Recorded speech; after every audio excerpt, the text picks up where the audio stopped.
हमारे वृंदावन के एक संत कहते हैं, बोले भागवत क्या है? बोले भागवत एक साबुन है, साबुन। भागवत साबुन है? बोले हाँ। कैसे? बोले जैसे कोई बढ़िया वाला अच्छा वाला साबुन लगाने से गंदे से गंदा कपड़ा भी साफ हो जाता है। कितना गंदा कपड़ा हो, दाग धब्बे लगे हों, और बढ़िया अच्छा वाला साबुन लगाओ तो महाराज गंदे से गंदा कपड़ा भी चमक जाता है, साफ हो जाता है?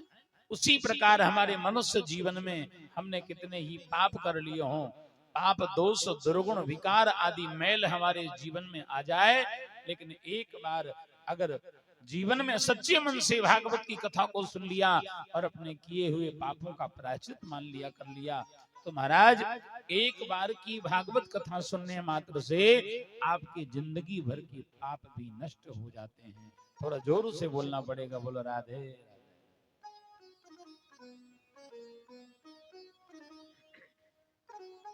तो किसी ने कहा, बोले महाराज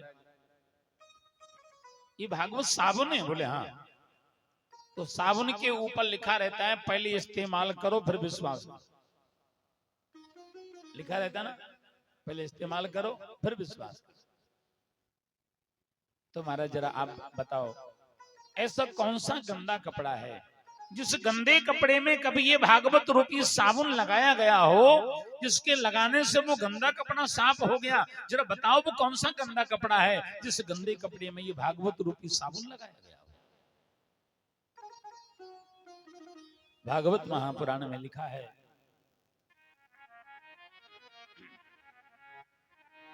तुंगभद्रा तटे पूर्व मभूतन पूर्वमुत्तमम् यत्र वर्णा स्वधर्मेण सत्य सत्कर्म तत्परा।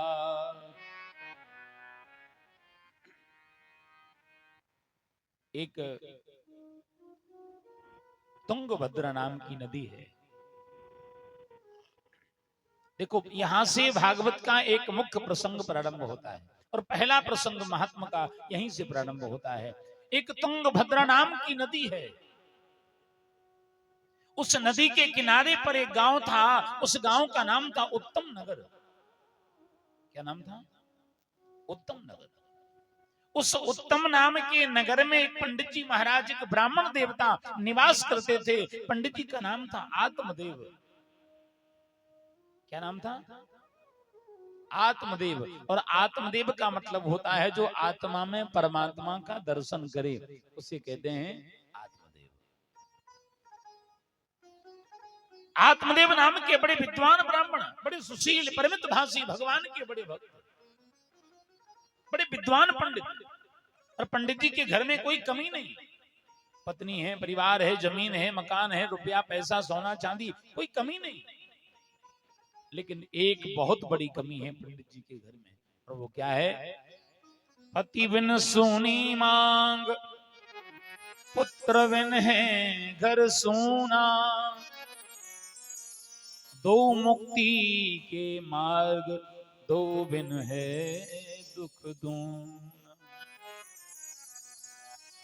गृहस्थ जीवन में जैसे पति के बिना मांग सूनी होती है, उसी प्रकार पुत्र के बिना घर भी सूना होता है। जब तक गृहस्थी जीवन में पुत्र ना हो, जब तक गृहस्थ जीवन में संतान ना हो, अगर एक पुत्र ना हो महाराज, एक संतान ना हो हमारे जीवन में, तो दुनिया के लोग क्या क्या कहा करते हैं, समाज क्या कहता है, परिवार के लोग क्या कहते हैं, दुनिया के लोग क्या कहते हैं, उस व्यक्ति को जीवन में क्या क्या सहन करना पड़ता है जिसको संतान ना हो, जिसको पुत्र ना हो। दुनिया के लोग क्या क्या कहते हैं उसको। संतान की कामना मन में विद्वान पंडित, रामायण में लिखा है ना, एक बार भूपति मन माही, भई गलानी मोरे सुत नाही। महाराज दशरथ जी को भी एक बार बुढ़ापे में गिलानी हुई थी कि मेरे यहाँ संतान नहीं है, मेरे यहाँ पुत्र नहीं है, मेरे यहाँ पुत्र नहीं, संतान। चौथेपन में, बुढ़ापे में विद्वान ब्राह्मण आत्मदेव के मन में ये गिलानी हुई है, ये कष्ट हुआ कि मेरे यहाँ कोई पुत्र नहीं है, मेरे यहाँ कोई संतान नहीं है। ये गिलानी, ये कष्ट मन में लेकर के विद्वान ब्राह्मण आज मन में ठान लिया, आज तो जंगल में जाऊंगा, भगवान का भजन करूंगा, और भगवान जब प्रसन्न होकर के आएगा ना, तो एक वरदान मांगूंगा उससे कि एक बेटा हो जाए, एक पुत्र, एक संतान हो जाए। बस संतान की कामना लेकर पंडित आत्मदेव निकल पड़े घर से जंगल की ओर। माझ दिवस लागी अति प्यास, पहुंचे जाय सरोवर पास। पंडित जी जा रहे थे, रास्ते में चलते चलते विद्वान ब्राह्मण आत्मदेव को बड़ी जोर से प्यास लगाई, और जब प्यास लगी पंडित जी को, तो पानी पीने के लिए एक तालाब के, सरोवर के किनारे पहुंचे। दोनों हाथ बढ़ाए पंडित जी ने पानी पीने के लिए। जैसे ही दोनों हाथ आगे बढ़ाए पानी पीने के लिए, उसी समय क्या देखा, सामने से एक महात्मा, एक बाबा जी चले आ रहे हैं। एक साधु बाबा को आता हुआ देखा सामने से, और जैसे महात्मा को देखा, जैसे विद्वान ब्राह्मण को देखा ना, तो जो हाथ बढ़ाए थे पानी पीने के लिए, वही दोनों हाथ ब्राह्मण ने बाबा जी के चरणों में रख दिए, अपना मस्तक, अपना सिर झुका दिया, बोले बाबा प्रणाम करता हूं, बाबा प्रणाम।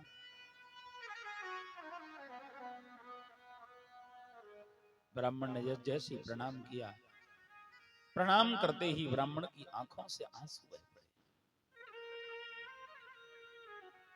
महात्मा जी ने विद्वान ब्राह्मण को जमीन में जो पड़े थे न चरणों में उठाया, पंडित जी खड़े हो जाओ, क्या बात है? कथम रोदसी विप्रत्वम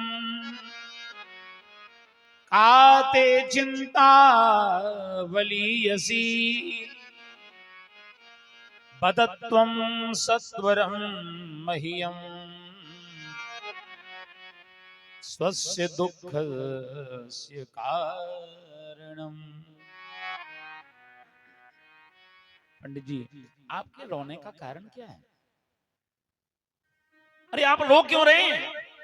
विद्वान लोग दूसरों के आंसू पोंछने का काम करते हैं, और आप स्वयं विद्वान पंडित होकर के आंसू बहा रहे हो। पंडित जी क्या बात है, क्यों रो रहे हो? क्या समस्या है? क्या क्यों दुखी हो? ब्राह्मण ने दोनों हाथ जोड़े, बोले बाबा आप तो सब जानते हैं, मेरे जीवन का दुख, मेरे जीवन की समस्या, मेरे जीवन की परेशानी आप तो सब जानते हैं ना बाबा। बताओ पंडित जी क्या बात है? देखो आप ब्राह्मण हैं, मैं साधु, हमसे जो बनेगा हम तुम्हारी सहायता करेंगे, हम तुम्हारी सेवा करेंगे। पंडित जी बताओ क्या बात है? पंडित जी ने अपने जीवन के दुख का कारण बताया कि मैं दुखी क्यों हूं। अच्छा देखो एक बात बताऊं आपको, दुनिया में ऐसा कोई व्यक्ति नहीं है जो दुखी ना हो। चाहे मैं, चाहे आप, दुनिया का कोई कितना बड़ा इंसान हो, चाहे कोई भी व्यक्ति हो, दुनिया में ऐसा कोई है ही नहीं जो दुखी ना हो। कोई तन दुखी, कोई मन दुखी, कोई धन बिन रहत उदास, थोड़े थोड़े सब दुखी, असुखी राम के दास। भैया किसी को पत्नी का दुख है, किसी को बेटे का दुख है, किसी की दुकान नहीं चलती, किसी की नौकरी नहीं लगती, किसी को शरीर का कष्ट है, किसी को पैसे का कष्ट है, कोई पड़ोसियों से परेशान है, कोई रिश्तेदारों से परेशान है, कोई परिवार के लोगों से परेशान है महाराज, कोई बेटा बेटी से परेशान है, किसी को संतान नहीं है, किसी की शादी नहीं हो रही है। महाराज दुनिया में ऐसा कोई नहीं, ऐसा कोई नहीं जो दुखी ना हो। थोड़े थोड़े सब दुखी। अगर सुखी कोई है तो कौन है? जो मेरे ठाकुर जी का भक्त है, जो मेरे राम जी का भक्त है, जो भगवान का भक्त है। थोड़े थोड़े सब दुखी, सुखी राम के दास। कोई तन दुखी, कोई मन दुखी। आपके पास करोड़ों की संपत्ति है, आपके पास करोड़ों की संपत्ति है, शहर में तुम्हारे 4-5 बड़े बड़े मकान बने हैं, 4-5 बड़ी बड़ी लग्जरी ऐसी गाड़ियां तुम्हारे दरवाजे पर खड़ी हैं, 1500 भी एकड़ जमीन तुम्हारी, कई नौकर चाकर तुम्हारे घर में लगे हैं, बड़ा लंबा चौड़ा कारोबार है। लेकिन डॉक्टर ने मना किया है, बिना घी की रोटी खाओ दाल के पानी से, नहीं तो मर जाओ।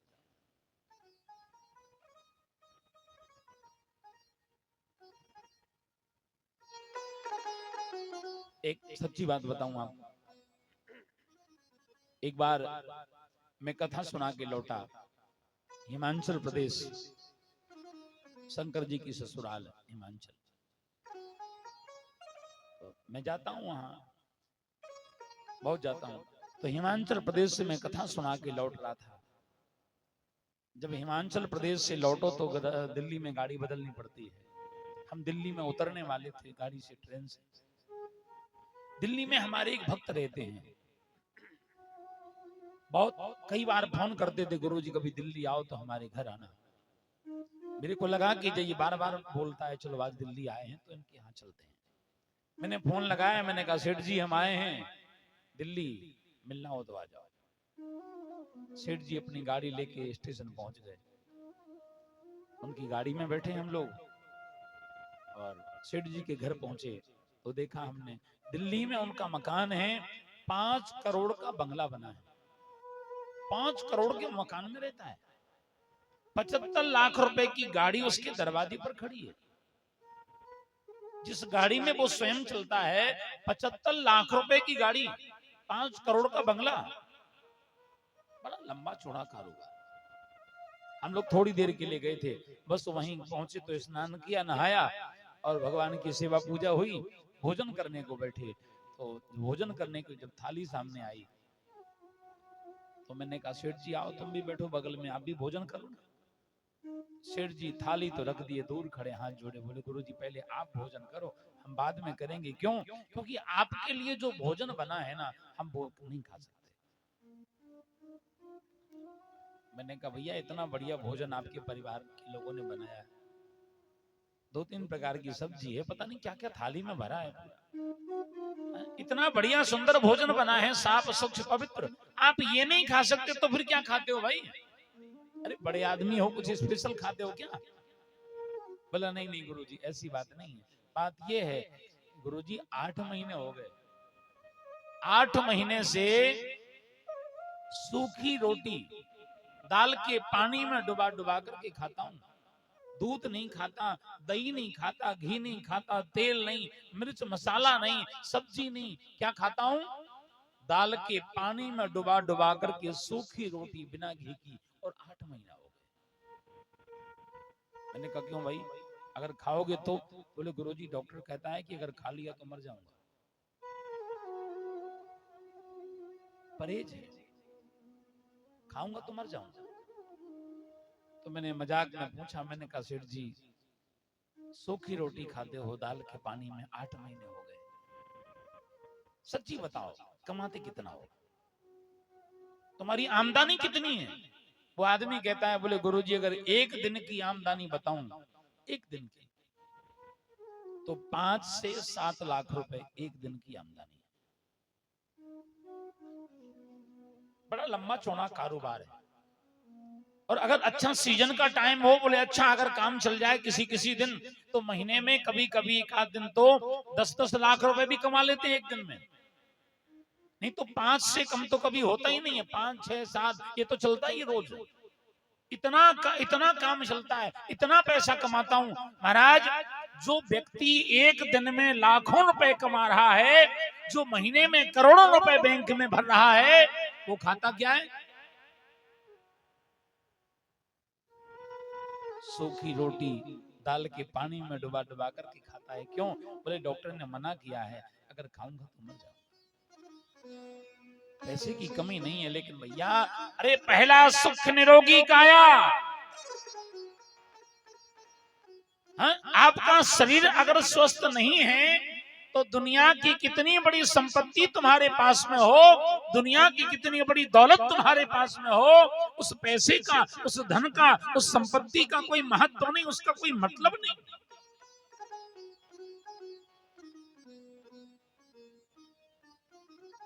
कोई तन दुखी कोई मन दुखी, कोई तन से दुखी है, ऐसा तो बहुत है, लेकिन शरीर से सुखी नहीं है, बीमार रहता है। कोई मन दुखी, ऐसा बहुत है, शरीर भी स्वस्थ है, लेकिन टेंशन इतना है महाराज।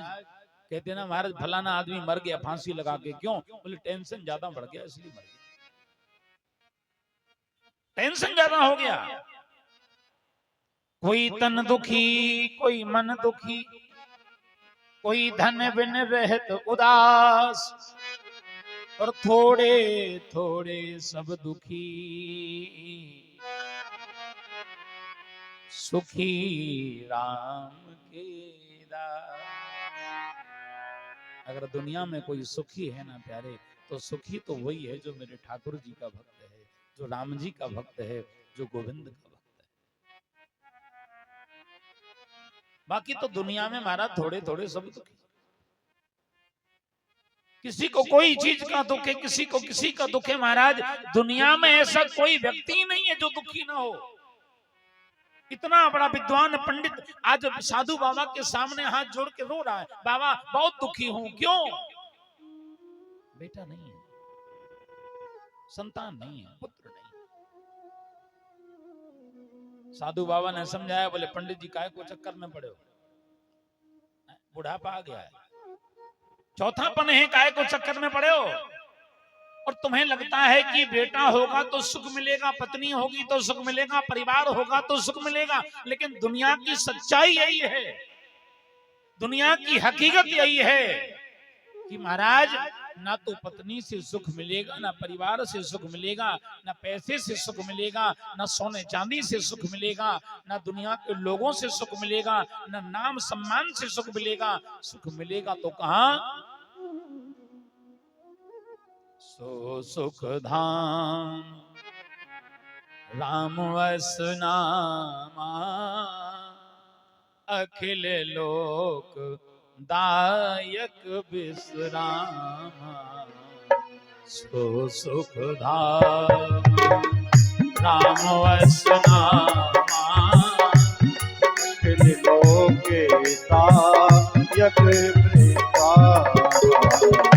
सो सुख धाम राम वस नामा, अखिल लोक दायक विश्रामा। सो सुख धाम राम वस नामा, अखिल लोक दायक विश्रामा।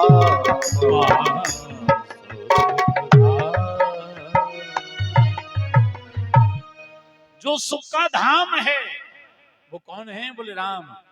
सो सुख, रामायण में लिखा है ना बालकांड में, सो सुख धाम राम असनामा, जो सारी दुनिया को सुख देने वाला है, जो पूरी दुनिया को आनंद देने वाला है।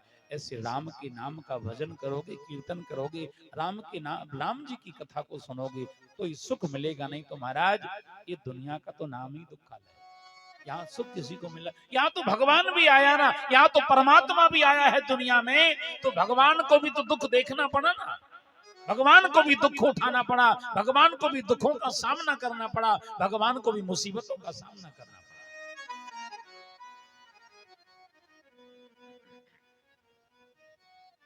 साधु बाबा ने बहुत समझाया, पंडित काय को चक्कर में पड़े, अरे छोड़ो जंजाल, भगवान का भजन करो, इसमें ही कल्याण होगा। लेकिन विद्वान ब्राह्मण आत्मदेव के मन में, उसके दिमाग में तो एक ही बात बैठी है कि संतान, पुत्र, बस। उस विद्वान ब्राह्मण ने साधु बाबा के पांव पकड़ लिए, बोले बाबा जब तक संतान प्राप्ति का वरदान नहीं दोगे ना, जब तक पुत्र प्राप्ति का वरदान नहीं दोगे ना, पांव नहीं छोड़ेंगे, आपके चरण नहीं छोड़ेंगे। बाबा को बड़ी दया आई, इतनी देर से पांव पकड़े हैं विद्वान ब्राह्मण, रो रहा है। साधु बाबा को दया आई और साधु बाबा ने झोली में हाथ डाला, झोली में हाथ डाला, एक फल निकाला। पंडित जी ज्यादा ही परेशान, लो लो ये फल ले जाओ, ये फल ले जाओ, और ये फल अपनी पत्नी को खिला देना, इसी फल के खाने से तुम्हारी पत्नी के यहाँ एक सुंदर तेजस्वी विद्वान पुत्र का जन्म होगा, जाओ ये फल अपनी पत्नी को खिला दे।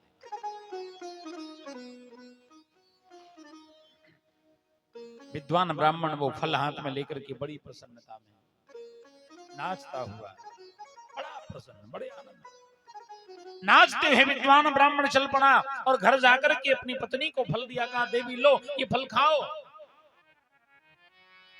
देवी ये फल खाओ, इस फल के खाने से बेटा होगा, इस फल के खाने से तुम्हें संतान की प्राप्ति होगी, लो देवी। पंडित जी का नाम है आत्मदेव और पंडित जी की पंडितानी का पत्नी का नाम था धुंधली बाई। क्या नाम था? धुंधली बाई। और जब नाम ही धुंधली बाई है तो काम साफ कैसे होगा? जथा नाम तथा गुण। पंडित जी कहते हैं देवी आज एकादशी का व्रत है, भोजन मत बनाना, सुबह 7 बजे भोजन बन के तैयार। पंडित जी ने कहा कि आज मेरे को बाहर जाना है देवी, रोटी थोड़ा जल्दी बना लेना, शाम के 5 बजे तक रोटी बनने का कोई पता ठिकाना नहीं। जब तक पंडित जी घर में रहते हैं, बड़ी पूजा करे, खूब महाराज आरती करे, खूब घंटी बजाए, ओम जय जगदीश हरे, खूब आरती करे। और पंडित जी घर से बाहर निकले, दरवाजे में लगाया ताला और मोहल्ले में की पंचायत करने। शाम को पति के आने का समय हुआ और पति के आने से पहले ही आरती की थाली सजा करके महाराज दरवाजे पर ऐसी खड़ी हो जाती है जैसे सती अनसुईया के बाद दूसरा नंबर इन्हीं का हो,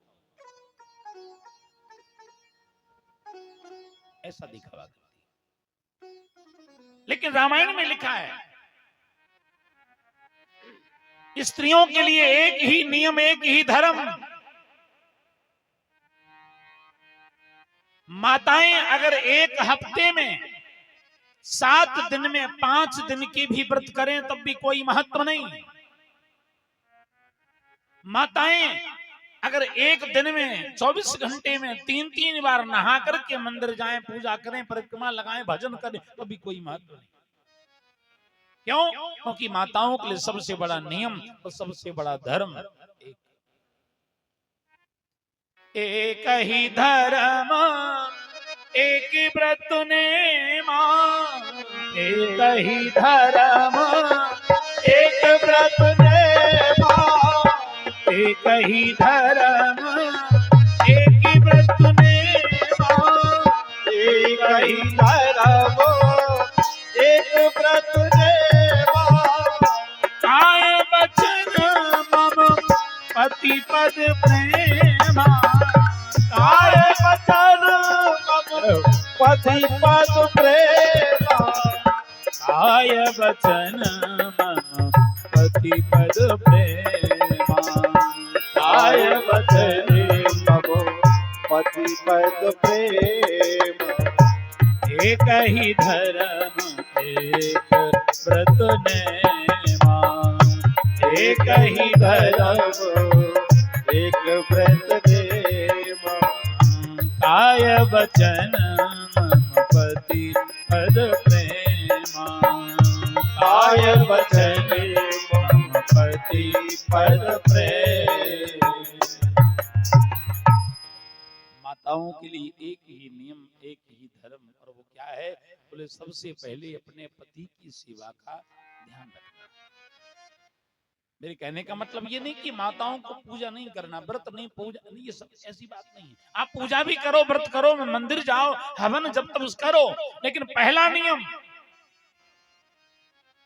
काय वचन मम पति पद प्रेम, अपने पति की सेवा करना, उसकी सेवा का ध्यान रखना, ये माताओं के लिए सबसे पहला नियम, सबसे पहला धर्म। मैंने कई माताओं को देखा है, माता जी पूजा की थाली लिए खड़ी भगवान के सामने आरती कर रही, ओम जय जगदीश हरे, आरती हो रही, और पति देव बैठे बेचारे भूखे चिल्ला रहे, अरे जल्दी करो मेरे को बाहर जाना है, रोटी बना। और पूजा की थाली लिए हाथ में खड़ी भगवान के सामने और वहीं से चिल्ला रही हैं, बोले चुपचाप बैठे रहो, मुंह ना चलाओ, पहले भगवान की पूजा होगी उसके बाद दूसरा काम होगा।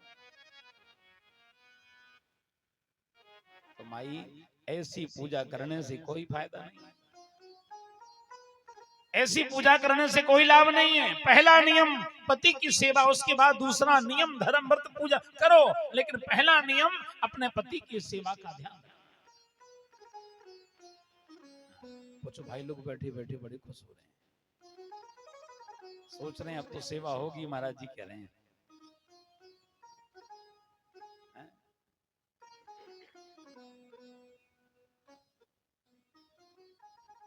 एक ही धर्म एक व्रत नेम, काय वचन मम पति पद प्रेम। पति की सेवा करना ये माताओं का सबसे पहला नियम है, पहला धर्म है, पहली सेवा है महाराज। और ये धुंधली बाई जो है ना, ये तो बिल्कुल उल्टा उल्टा काम करती है।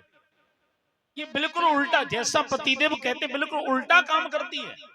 और जो स्त्री चाहती ही नहीं है कि उसको बेटा हो जाए, तो कैसे हो जाए? पंडित जी ने फल दिया, बोले देवी ये फल खाओ, इस फल के खाने से बेटा होगा। धुंधली बाई को लगा कि महाराज अगर फल को खा लिया, अगर मैंने फल को खा लिया तो परेशानी। अगर मैंने फल को खा लिया और फल के खाने से मैं कहीं गर्भवती हो गई, पलंग पे लेट गई और कहीं आने जाने के लायक न बची, तो मोहल्ले में पंचायत कौन करेगा? उसने सोचा कि मैंने अगर फल को खा लिया और मैं कहीं आने जाने के लायक न बची, पलंग पे लेट गई, तो मेरे घर में कहीं चोर आ गए तो सब भाग जाएंगे, मैं मर जाऊं। मेरे घर में कहीं आग लग गई तो महाराज ये मुसीबत मोल नहीं खरीदना। तो भैया लालने पालने दुखम प्रसूता या वर्तते, बच्चे का पालन पोषण करने में माताओं को कितना कष्ट होता है, कितना दुख उठाना पड़ता है माता पिता को। बच्चे को जन्म देने में कितना कष्ट होता है, फिर बच्चे का पालन पोषण करने में कौन नहलाए, कौन धुलाए, कौन गंदगी साफ करे, कौन कपड़े पहनाए, कौन दूध पिलाए, अपने बस की बात नहीं, अपन तो ऐसी ठीक है। और महाराज उसने वो फल तो जाकर के गाय को खिला दिया। वो फल की परीक्षा करने के लिए, इस फल के खाने से कुछ होता है या नहीं होता है, उस फल की परीक्षा करने के लिए वो फल तो गाय को खिला दिया। और अपनी बगल वाली पड़ोसन के पास पहुंची, बोली बहन हमारे पति देव तो हैं पागल, पता नहीं कहां कहां से फल लेके आते हैं, अब तुम ही बताओ ऐसे फल के खाने से कोई बेटा होता है क्या? मैंने तो फल गाय को खिला दिया। अपनी बगल वाली पड़ोसन से कहा, बोली बहन तुम्हारे घर में इतने सारे बच्चे हैं, इतने बच्चे हैं, खाने की व्यवस्था नहीं, और हमारे घर में खाने के ढेर पड़े हैं तो कोई खाने वाला नहीं है। हमारे घर में खाने के ढेर हैं तो कोई खाने वाला नहीं है, इसलिए एक काम करो, अब की बार तुम्हारे गर्भ से जो पुत्र हो वो तुम मुझे दे देना, चुपचाप मुझे दे देना, किसी को पता ना चले।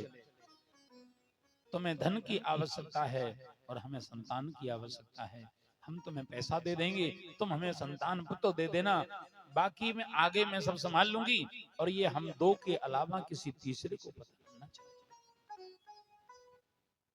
बगल वाली पड़ोसन से बात तय हो गई।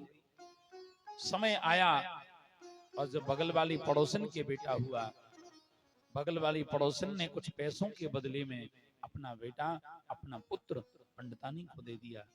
पंडितानी ने अपने पति से झूठ बोल दिया, इस पुत्र का जन्म तो मेरे ही गर्भ से हुआ है। बेचारे सीधे सच्चे विद्वान पंडित, बड़े भोले वाले। पंडितानी ने कहा कि इस बच्चे का जन्म मेरे गर्भ से हुआ है, तो पंडित जी ने मान लिया। पंडित जी बोले वाह, बुढ़ापे में चौथेपन में हमारे घर में बेटा हुआ है।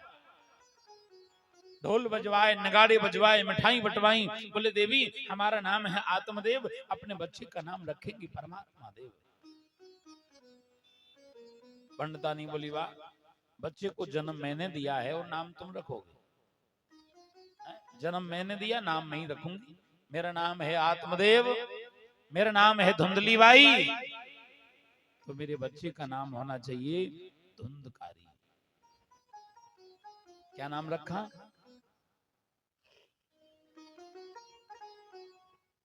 अच्छा एक बात बताओ, तुम्हारे गांव में किसी का नाम है धुंधकारी?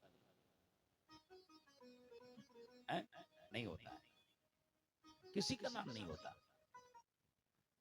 उसने अपने पुत्र का नाम रख दिया धुंधकारी।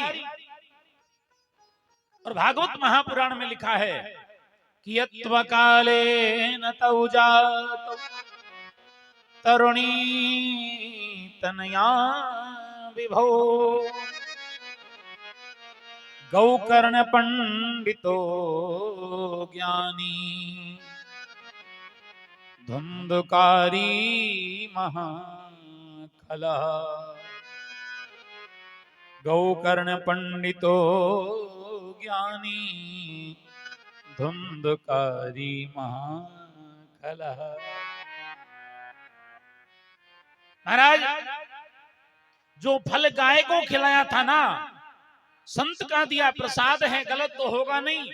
उस गाय के गर्भ से भी एक पुत्र हो गया, एक बच्चे का जन्म हो गया। और ऐसा बालक हुआ जिसका सर्वांग, जिसका पूरा शरीर मनुष्य के जैसा है, उसके कान केवल गाय के जैसे हैं, इसलिए उस बालक का नाम हुआ गौकर्ण। गौ माने गाय और कर्ण माने कान, जिसके कान गाय के जैसे होते हैं उसे कहते हैं गौकर्ण। गौकर्ण पंडितो ज्ञानी। अभी एक बालक नहीं था, अब दो दो हो गए। एक गाय के गर्भ से जन्मा है, दूसरा बगल वाली पड़ोसन से लिया गया, दो दो बालक हो गए घर में। लेकिन जिस पुत्र का नाम था गौकर्ण, वो तो महाराज काशी बनारस वेद पुराण पढ़ने के लिए चला गया, विद्यालय में तीर्थ यात्राओं पर निकल गया। और जिसका नाम था धुंधकारी, उस धुंधकारी नाम के बालक ने अपने पिता के मंदिर जैसे घर को नरक का अड्डा बना दिया। जहां पूजा पाठ का सामान रखा रहता था, आज वहां शराब की बोतलें और मांस के टुकड़े पड़े रहते हैं। जिस विद्वान ब्राह्मण को देकर के लोग दुकानों से बाहर निकल कर प्रणाम करते थे, पंडित जी आ रहे हैं, आज उन्हीं के पुत्र धुंधकारी को देकर के लोग दुकानें बंद कर लेते हैं। भागो, धुंधकारी आ गया। जहां पंडित जी के आंगन में हवन कुंड बना रहता था, वेदी बनी रहती थी, रोज हवन होता था, आज उन्हीं के आंगन में उस हवन कुंड में मांस के टुकड़े पड़े रहते हैं और आंगन में शराब की बोतलें पड़ी रहती हैं। पंडित जी के घर में, मकान में अंदर जहां अलमारियों में वेद पुराण ग्रंथ, गीता, भागवत, महाभारत ग्रंथ रखे रहते थे, आज वहां लाइन से शराब की बोतलें लगी रहती।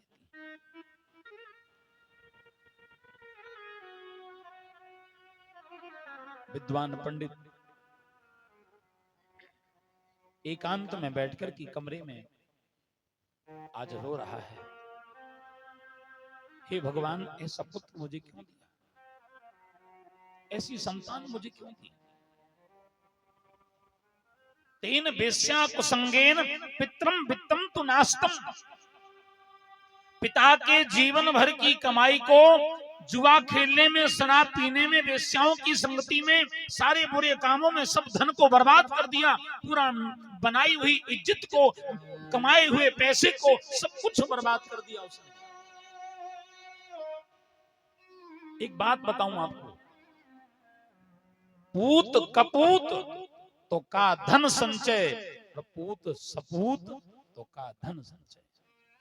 महापुरुषों ने कहा है, विद्वान लोगों ने कहा है, बोले भैया, अगर आपका पुत्र करने वाला है, होनहार है, बुद्धिमान है, विवेकवान है, माता पिता की आज्ञा का पालन करने वाला सदाचारी है, तो ऐसी संतान के लिए आपको धन, पैसा, संपत्ति, जमीन, जायदाद जोड़ने की जरूरत नहीं है, वो अपने आप जोड़ लेगा।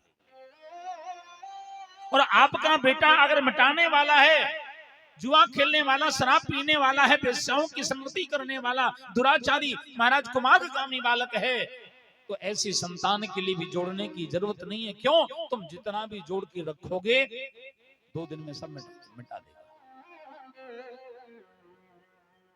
पूत कपूत तो का धन संचय। मेरे भाई एक बात जरूर याद रखना, अगर अपनी संतान को कुछ देना चाहते हो, अपने बच्चों को कुछ देना चाहते हो, आप मकान बना करके नहीं दे पाए कोई बात नहीं, आप खरीद कर जमीन नहीं दे पाए कोई बात नहीं, बैंक बैलेंस बैंक में पैसे जमा करके नहीं दे पाए तो कोई बात नहीं, आप धन संपत्ति नहीं दे पाए कोई बात नहीं, लेकिन क्या देना? अपने बच्चों को अच्छे संस्कार जरूर देना।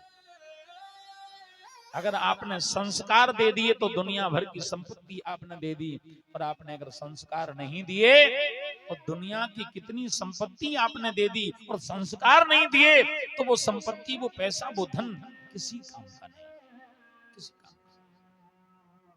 धन भी मिट जाएगा, पैसा भी मिट जाएगा, और एक दिन लात मार करके माँ बाप को भी रोड पर खड़ा कर देगा, जमीन जायदाद बेच कर सब बराबर कर देगा।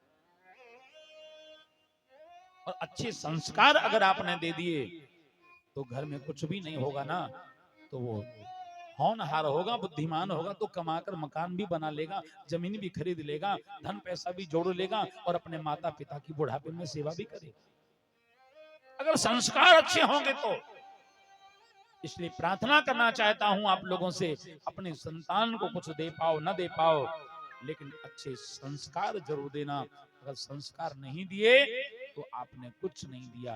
दुनिया की कितनी संपत्ति तुमने बच्चों को दे दी, संतान को दे दी, लेकिन संस्कार नहीं दिए तो तुमने कुछ नहीं दिया। प्रेम से बोलो राधे।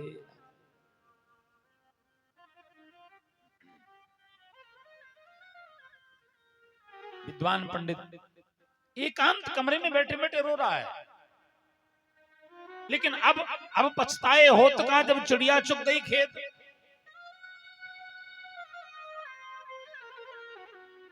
धुंधकारी ने सब मिटा दिया।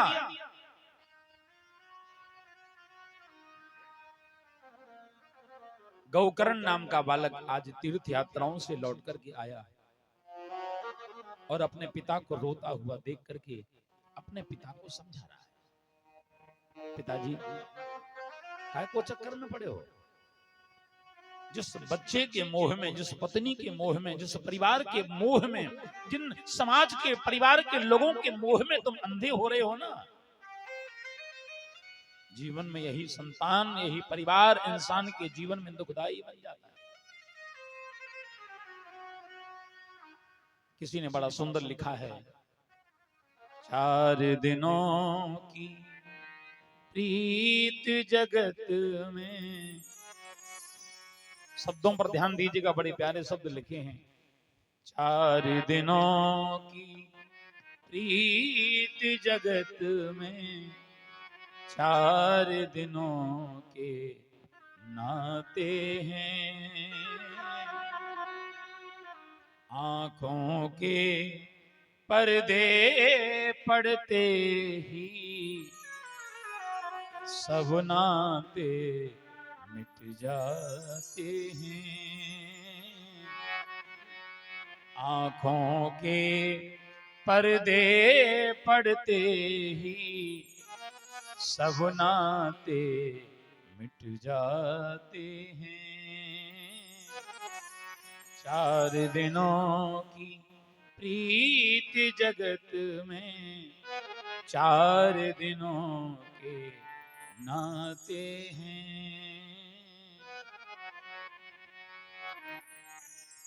घर के स्वामी के जाने पर, जो घर का मालिक होता है, जो घर का मुखिया होता है, जिसकी कमाई पर पूरा परिवार पलता है, और जब वो मर जाए तो घर के स्वामी के जाने पर घर की शुद्धि कराते हैं। जिसने मकान बनाया, जोड़ जोड़ करके मकान बनाया, जोड़ जोड़ करके पैसे परिवार को पाल पोस करके आगे बढ़ाया, तुम्हें पहनने को कपड़े दिए, खाने को अन्न दिया, सब कुछ तुम्हारे लिए किया, लेकिन अंत में घर के स्वामी के जाने पर घर की शुद्धि कराते हैं, और पिंडदान कर प्रेतात्मा से अपना पिंड छुड़ाते हैं। 4 दिनों की प्रीत जगत में 4 दिनों के नाते हैं। और भैया जिन पर रक्त बहाया जल सम, जिनके लिए तुम मरने मिटने को तैयार रहते थे, बोले अगर उसका पसीना बह गया तो खून बहा देंगे। हाँ? जिस संतान के लिए, जिस परिवार के लिए तुम खून बहाने को तैयार रहते थे, तत्पर रहते थे, वो जिन पर रक्त बहाया जल सम,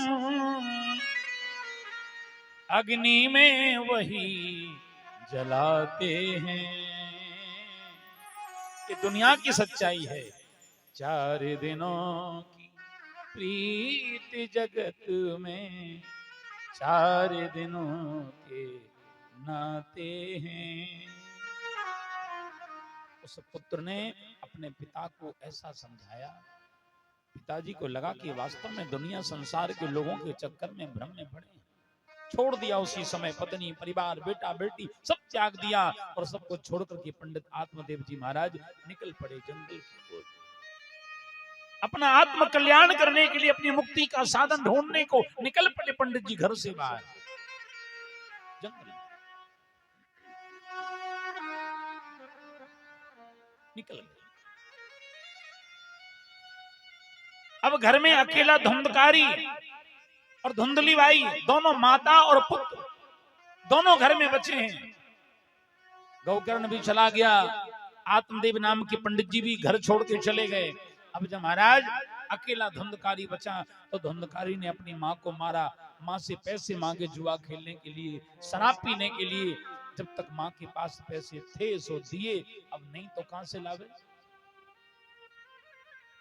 अब नहीं है तो कहां से लावे। माता को बहुत मारा। माता ने अपने पुत्र के दुखों से दुखी होकर एक दिन कुएं में कूदकर आत्महत्या कर दी। माता भी मर गई। अकेला धुंधकारी घर में, अकेले धुंधकारी ने 5 वेश्याओं को लाकर के रख लिया अपने घर में, और उन 5 वेश्याओं को लाकर के जब रखा, उन वेश्याओं को प्रसन्न करने के लिए चोरी करने लगा, लोगों को लूटने लगा, हत्याएं करने लगा, लोगों को मारने लगा। एक दिन राजा का खजाना लूट करके लाया। 500 वेश्याओं ने सोचा कि ये राजा का खजाना लूट के लाया है, ये भी मरेगा और हम भी मरेंगे। महाराज 500 वेश्याओं ने रात को सोते हुए धुंधकारी के हाथ पैरों को पलंग पर बांध दिया, उसकी मुंह में जलती हुई आग के अंगारे भर दिए, जमीन में गड्ढा खोद करके गाड़ दिया, और सारा धन सारी संपत्ति लेकर के वो 500 वेश्याएं वहां से भाग गई।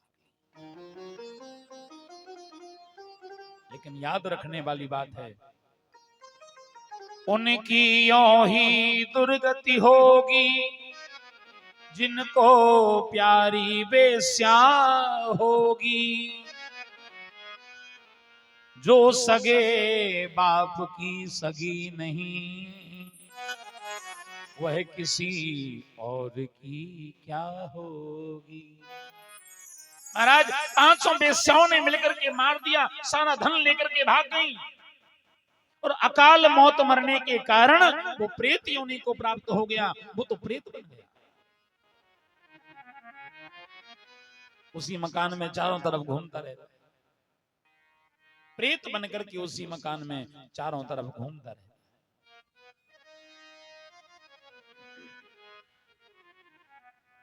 जब प्रेत बनकर के घूमता रहा, एक दिन गौकर्ण नाम का बच्चा वही लौट कर आया अपने घर, अपने पिता का घर समझ करके रात को विश्राम किया।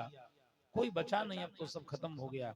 जब अपने घर में विश्राम किया तो रात में, आधी रात को महाराज वही धुंधकारी प्रेत बनकर के सामने खड़ा हो गया। कभी हाथी बने, कभी कुत्ता बने, कभी बिल्ली बने, कभी गधा बने, कभी तरह तरह के रूप दिखाने लगा। गौकर्ण जी महाराज गाय के जो पुत्र थे, हाथ में जल लिया, मंत्र पढ़ा और छींटे मारे। अरे तू कौन है, कौन है तू? वो काली काली परछाई बोलने लगी। बोले भैया अहम भ्राता त्वदीयोस्मि धुंधकारी इति नामतः स्वकीयेनैव दोषेण ब्रह्मत्वं नासितं मया। भैया मैं कोई और नहीं, मेरी काली करतूतों ने इस हालत पर पहुंचाया है। भाई बेस्या की संगति ने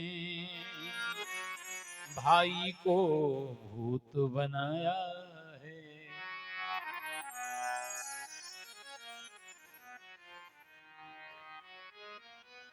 भैया मैं कोई और नहीं, मैं तो तुम्हारा ही भाई धुंधकारी आज प्रेत योनि में पड़ा। मैं तो तुम्हारा ही भाई धुंधकारी आज प्रेत योनि में पड़ा हूं। भैया मेरे कर्म बिगड़ गए, मैंने अपने कर्मों को बिगाड़ लिया, इसलिए आज मेरी ये दुर्दशा आई, मेरी दुर्गति हुई। भैया ऐसा कोई उपाय करो कि मैं प्रेत योनि से मुक्त हो जाऊं। पूरी रात भर वो प्रेत आत्मा रोती रही धुंधकारी के सामने, गौकर्ण के सामने। गौकर्ण जी महाराज ने विचार किया, अब जैसा भी है आखिर है तो भाई। सुबह होते ही महाराज गौकर्ण जी ने हाथ में जल लिया और हाथ में जल लेकर के जल छोड़ा सूर्य भगवान के ऊपर। है सूर्यदेव, सूर्य भगवान ने कहा गौकर्ण क्या चाहते हो, क्यों रास्ता रोक रहे हमारा, क्यों रास्ता रोकते हो? गौकर्ण ने कहा बोले हे सूर्यदेव बस इतना बताओ कि जिसने जिंदगी भर पाप किया हो, जिंदगी भर अधर्म अन्याय अत्याचार किया हो और अकाल मौत मर जाए, उस प्रेत आत्मा की सदगति कैसे हो, उसकी मुक्ति कैसे हो, बस इतना बताओ। सूर्य भगवान ने कहा बोले हे गौकर्ण श्रीमद्भागवतान मुक्ति सप्ताह वाचनम कुरु। केवल एक ही उपाय है, केवल एक ही उपाय है, श्रीमद्भागवतान मुक्ति सप्ताह वाचनम कुरु। 7 दिन तक श्रीमद्भागवत महापुराण की कथा उस प्रेत आत्मा को सुनाओ। उस प्रेत आत्मा को कथा सुनने मात्र से ही उसकी मुक्ति हो जाएगी, उसकी सदगति हो जाएगी।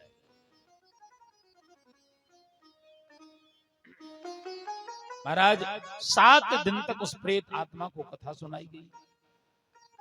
7 गांठ का एक बांस मंगाया, उस बांस के अंदर मंत्रों के द्वारा उस प्रेत आत्मा को बंद किया।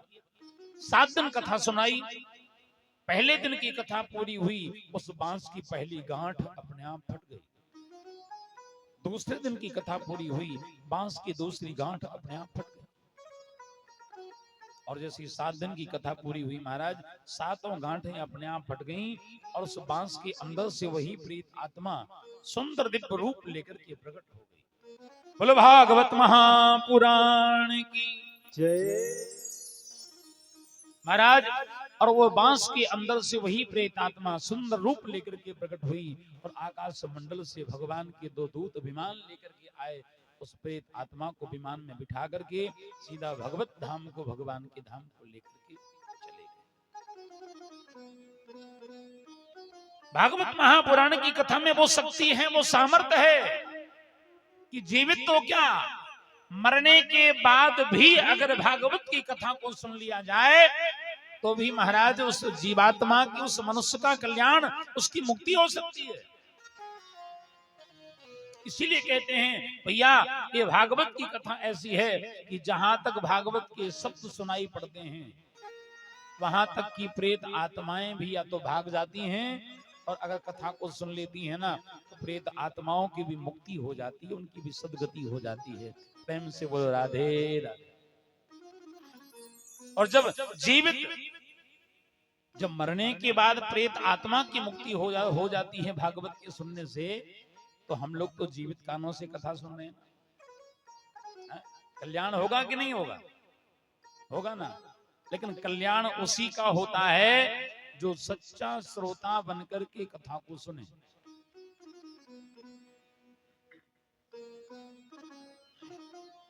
जो सच्चा श्रोता बनकर कथा को सुने। अच्छा देखो, मैं आपको बताऊं, श्रोता भी 3 प्रकार के होते हैं।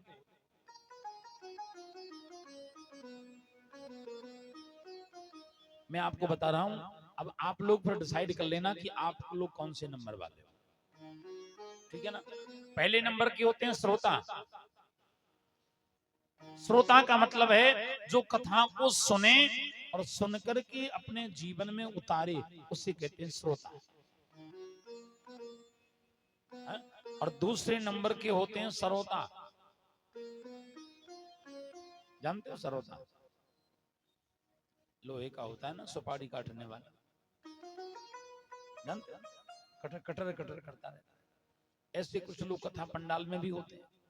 वो जब तक बैठेंगे महाराज कटर कटर करते ही रहेंगे, कभी इसकी बातें, कभी उसकी बातें, कभी इधर की बुराई, कभी उधर की, संसार भर की बातें लोग कथा में ही आके करते हैं। और तीसरे नंबर के होते हैं सोता। बढ़िया सी का टिकने वाली जगह देखी, आराम से 3 घंटे की समाधि लग, अब कथा सुन रहे हैं। जैसी कथा पूरी हुई, महाराज ने जयकारा लगाई, बोलो वृंदावन बिहारी लाल की जय। जोर से जयकारा लगी, सुनील खुल गई। अब घर जा रहे हैं प्रसाद लेके आरती की बात। किसी ने पूछा कहाँ गए थे? अरे बोले कथा सुनने गए थे महाराज, बड़ी अच्छी कथा सुनाते। अच्छा, अच्छी कथा सुनाते तो आज क्या सुनाया? बोले अब इतना तो ध्यान नहीं है क्या सुनाया, लेकिन कथा अच्छी सुनाते। हम एक जगह कथा सुनाने गए, एक सज्जन हमारे पास आए, बोले महाराज रोज 7 दिन से कथा सुन रहा हूं और तो कोई फायदा नहीं हुआ, एक बहुत बड़ा फायदा हुआ। मैंने कहा क्या?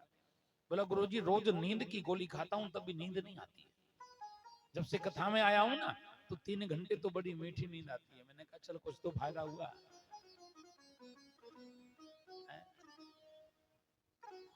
अरे भैया नींद भी आए तो घर में मत सोइएगा। क्यों? घर में सोओगे तो कोई जगाएगा नहीं। नींद भी आए तो कथा पंडाल में आकर के सो जाना। एक न एक दिन भगवान की कथा, भगवान का कीर्तन आपके सोए हुए जीवन को अवश्य ही जगा देगा। प्रेम से बोलो राधे। आज हम लोग अज्ञान रूपी अंधकार में सो रहे हैं, और अज्ञान रूपी अंधकार से जगाने का काम भगवान की कथा और कीर्तन का ही होता है। थोड़ा जोर से बोलना पड़ेगा, बोलो राधे।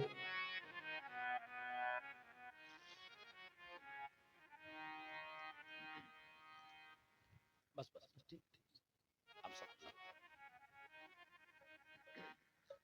महाराज देखो, एक बात मेरे को याद आ गई, बता देता हूं आपको। एक बार एक गांव में कथा हो रही थी, एक पंडित जी कथा सुनाने आए। एक बूढ़ी सी मैया रोज कथा सुनने आवे और आगे आके बैठे। पंडित जी का कथा सुनाना शुरू और बूढ़ी मैया का रोना शुरू। बूढ़ी माई रोज नियम से कथा सुनने आवे और बेचारी आगे आके बैठे पंडित जी कथा सुनावे, और बूढ़ी मैया बेचारी बैठी बैठी धार धार आंसू बहाए, धार धार आंसू। पंडित जी सोच रहे हैं देखो कितना प्रेम है। पंडित जी को लगा कितना प्रेम है कथा में, कितने भाव से कथा सुन रही है, कितने नियम से, कितने मस्त होके कथा सुन, रो रही है बेचारी। जब 7 दिन हो गए पंडित जी को देखते देखते, पंडित जी को लगा आज तो बात करूं। व्यास गद्दी से उतरे, बोले माता जी सीताराम, आपने कितने भाव से कथा सुनी। हम कथा सुनाते रहते तुम रोती रहती, कितना भाव है तुम्हें कथा में, कितना प्रेम है, कितने प्रेम से कथा सुनती हो। बूढ़ी मैया बोली महाराज मैं तेरी कथा बता सुन के नहीं रो रही थी, तेरी कथा बता सुन के नहीं रो रही थी। पंडित जी बोले माता जी जब कथा सुन के नहीं रोती है तो फिर काहे को रोती है, फिर काहे को रोती है। बूढ़ी मैया बोली महाराज का बताऊं, 1 साल पहले मेरे घर में एक बकरा था, बकरा मर गया। पंडित जी बोले 1 साल पहले बकरा था मर गया, अरे मर गया तो मर गया, आप काहे को रोती है। बोली महाराज का बताऊं, जैसी आपकी दाढ़ी है ना ऐसी हमारे बकरे की भी दाढ़ी थी, जब आपको देखती हूं ना तो मुझे मेरा बकरा याद आ जाता है, बस उसी की याद करके रोती रहती हूँ महाराज। देखो भैया इतने लोगों में से किसी को बकरा बकरा दिखाई देता हो तो अपने को पता नहीं है, हैं? बोले वृंदावन बिहारी लाल की जय। भागवत महापुराण की जो कथा है वो मनुष्य का कल्याण करने वाली कथा है।